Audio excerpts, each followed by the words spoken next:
What's up guys, Zaff here and welcome back for another episode on Star Wars Galaxy of Heroes. Today we'll be taking a look at the heroic Rancor raids. Okay, this is the first time my guild is trying it. Have a bit more to hit it. I think we did it wrong. We're supposed to have the whole 24 hours, do the 0 damage, and then have the free for all. But what they did was everybody hit it first until it was phase 4. And then left it for 24 hours so that other people can put in the 0 damage. Well, it's the first for them, so I guess it's still okay. How much did I do? I did like real low, but it's still rank 9, 13,132. Who did I send in for battle? I've sent in all my 7 stars, so that means I've sent in all my 7 stars. That was Boba Fett, Stormtrooper, and Lando. Now we're gonna promote Rex. Rex is one of the guys that I'll be using for my main Rancor. Gonna promote Rex. Nice. Am I gonna promote Biggs or shall I wait for Kylo Ren? I'm gonna wait for Kylo Ren. I mean, I'll have him 7 stars tomorrow, so I need all these credits because I'm not gonna be refilling for the rest of the month. So for the rest of the month, I'm F2P.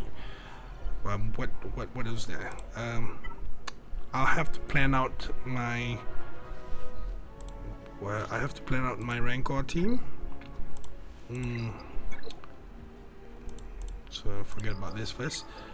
So the Rancor team that I have planned, I have a link in the description of a video that I was researching on whom to bring up for the Rancor, because Zetas and stuff will take level 80 etc, and I need 5-star dark side ships to do the challenges. It's going to take a while, so I'll be using a team without Zetas. So let's take a look at the Ewoks. The leader that I'll be using will be Teebo. Okay, let's look at his leader ability. All allies have a 55% chance to gain stealth for 1 turn at the beginning of their turns, and a 50% chance to gain 25% turn meter at the end of their turns. Right. It's got a great leader ability for the Rancor. Skills that he has: dispel buffs. Ewok allies gain 60% turn meter, and Teebo gains stealth for 2 turns. So he gains stealth for himself, and he also removes turn meter. So turn meter reduction, that's what heroic Rancor is all about. I mean, obviously you have people like I've seen a video of a 2-man solo that Commander Luke Skywalker and Han Solo just killing off the Rancor on auto in about 12 minutes or so, even under 12 minutes. But yeah, I don't think I'll be getting CLS anytime soon, so I have to start planning on my Rancor team. So Teebo's a great free-to-play leader. You can find his shards in the Galactic War store, right over here. You have to just click shipments, Galactic War, and he's on the left. There he is, right beside Biggs. I'm not starting on him yet. I'm just planning to do it for now. I'm just buying ships with my Galactic War tokens because I'm done with Biggs, and the next person that I want is Teebo. After Teebo, I'll be using Rex, obviously, because Rex has a skill here which removes turn meter on his first skill, deal physical damage to target enemy, and remove 25% turn meter. Yeah, I already have him on 85% chance, but at character level 76 it'll be a 100% chance to remove 25% turn meter. Of course there will be a potency and resistance check. Potency versus tenacity, I think. Yeah. Right, going on from there, we'll have Teebo, Rex. Who else do I plan to have? Is there a Rogue One tag? No, there's no Rogue One tag. Rebels, I would be using Jyn Erso. Teebo is the king of Rancor, Jyn Erso is the queen. Why? Because of this skill right here, Truncheon Strike. Deal physical damage to target enemy and remove all turn meter. Jyn gains that much turn meter. On a critical hit, stun the target for 1 turn. Obviously the Rancor can't be stunned, right? But that's That's the skill right here. This is her money maker. Removes all turn meter and gains that much turn meter. Wow. Apart from that, what else does she give? She gets potency every time she scores critical hit. So you don't have to mod her potency. You can just mod her crit chance, or have some crit chance mods on her. Speed and crit chance, obviously.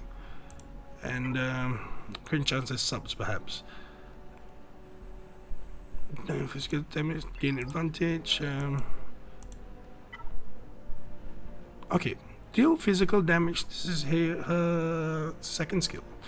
Deal physical damage to all enemies and grant target other ally 100% turn meter and advantage for 2 turns. If any critical hits are scored, revive random rebel ally with 20% max health and for each critical hit scored. There we go. You know, that's a 100% turn meter. So that means we can give turn meter to another person, and he will then reduce more turn meter from the Rancor. So I got 3 guys there. I need to work on my 4th and 5th member. I mean, Rex and Jin are both found in the guild store token. No, I'm not gonna promote her yet. Not yet. She can be found here. Shipments, guild tokens. She'll be here where Resistance Trooper is usually, right? Because I've already maxed Rex, so I don't need to use my guild tokens on anyone else apart from Jin and I think the other Jedi that I'm bringing up is Ima Gandai, but we'll talk about that another day. He's not going to be used for the Rancor. So that's 3, right? Tibo, Rex, Jin. Now the other 2.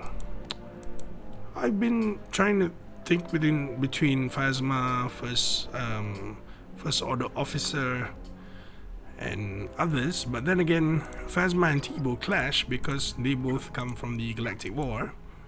Right? Tibo is here. Phasma is here, so I don't want to have to farm because I'll be running low on crystals most of the time, so I don't want to have to farm 2 toons from the same spot, right? I need to be farming efficiently. Farming efficiently means I need to farm 1 person from Cantina, and from that Cantina farming I'll be farming another person from here, right?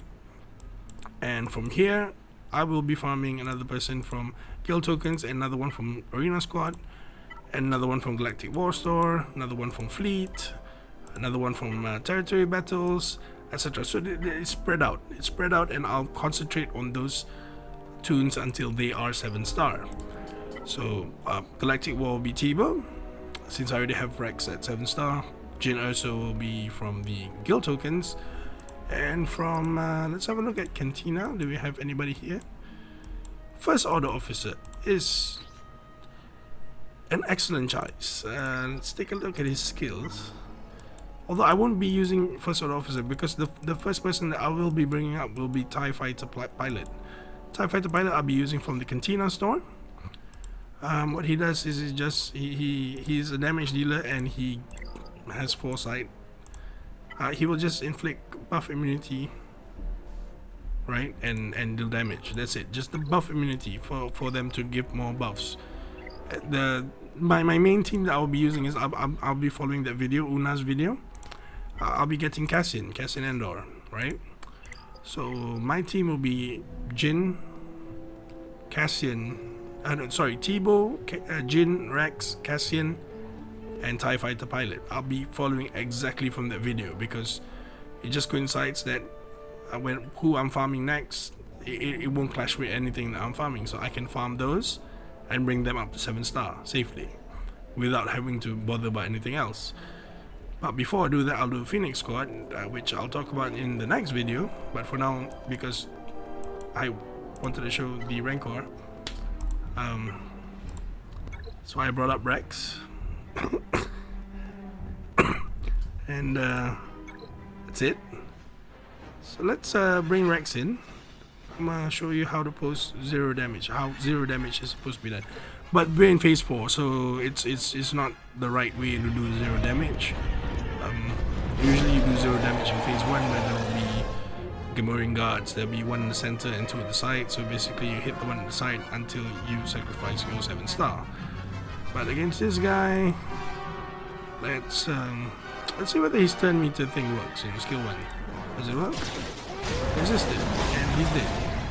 Okay, it's 1,399 damage. Okay, no, I didn't want that. I mean, I wanted 0 damage, but obviously this is phase 4, it's not that. But if...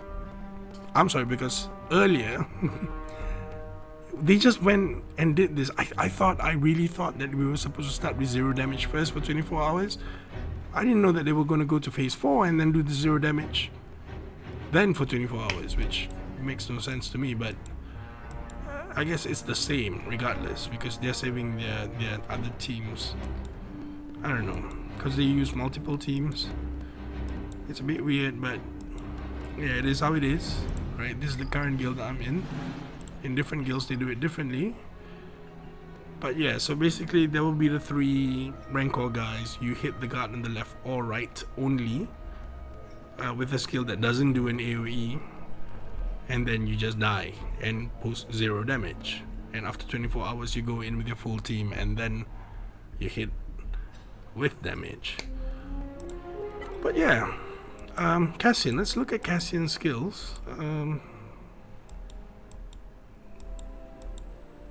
He's a rebel.